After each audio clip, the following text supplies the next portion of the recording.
Well, let's get into this now. The local index expected to trade in a narrow range this morning ahead of the U.S. Federal Reserve's meeting in the evening, at which it will provide guidance on the future of interest rates given the receding inflation. Well, Jimmy Moyaha is independent analyst and joins us now for a quick update on the goings-on at the JSE. Jimmy, good morning to you. Let's start with a quick overview of how the markets have opened and what factors may disturb trade.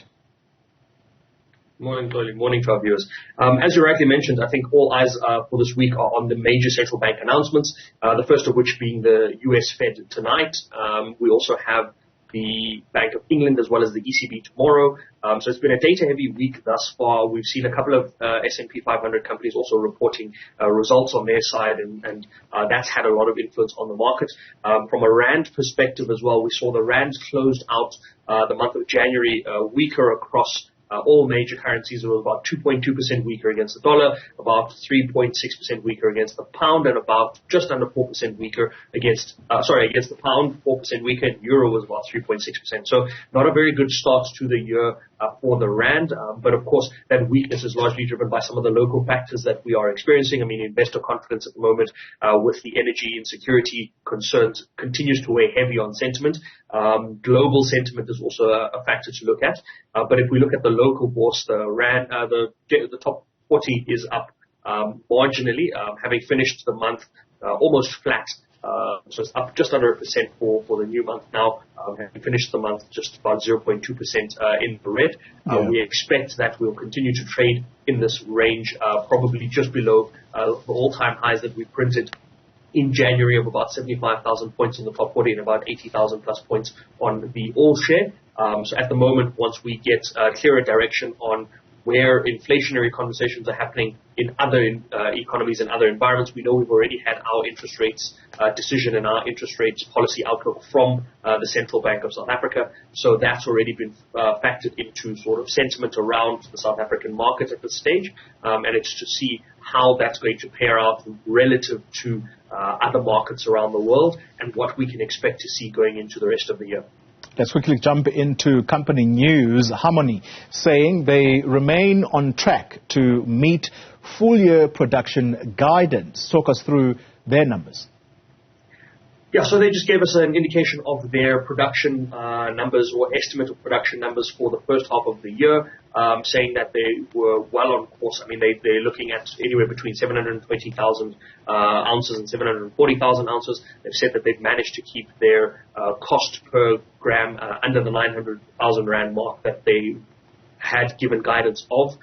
So we expect that when we get full year results, that will be very much in line with those figures. We know that they're going to give a more detailed set of numbers around the first week of March as well, with regards to this first half of the year. So overall, at the moment, they're saying that production looks to be on track. They're keeping costs contained and well in line with expectations, and they should be on track to meet full year targets. But we'll have to wait until we get those full numbers early in March, as I said. Let's talk about General Motors, which is to invest some $650 million in a U.S. lithium mine project.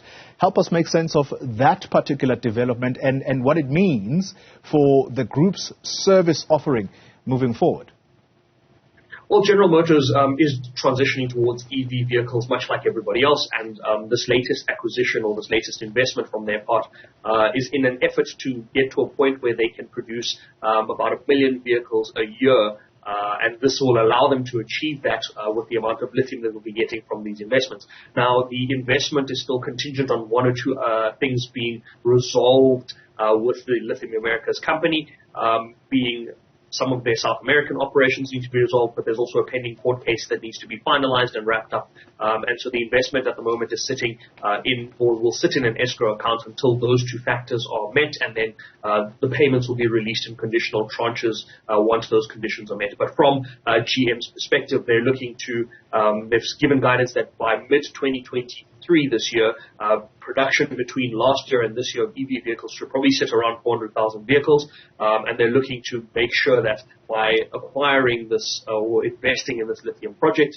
that they get first rights to lithium from 2 mines that are owned by Lithium Americas, and this will give them, well, the 1 mine is only coming online around 2026, but this will give them effectively a stronger foothold in their efforts to transition towards greener vehicles and transition towards EV vehicles. So very interesting play. It's the largest investment at the moment from an automotive manufacturer in terms of transitioning towards EV vehicles.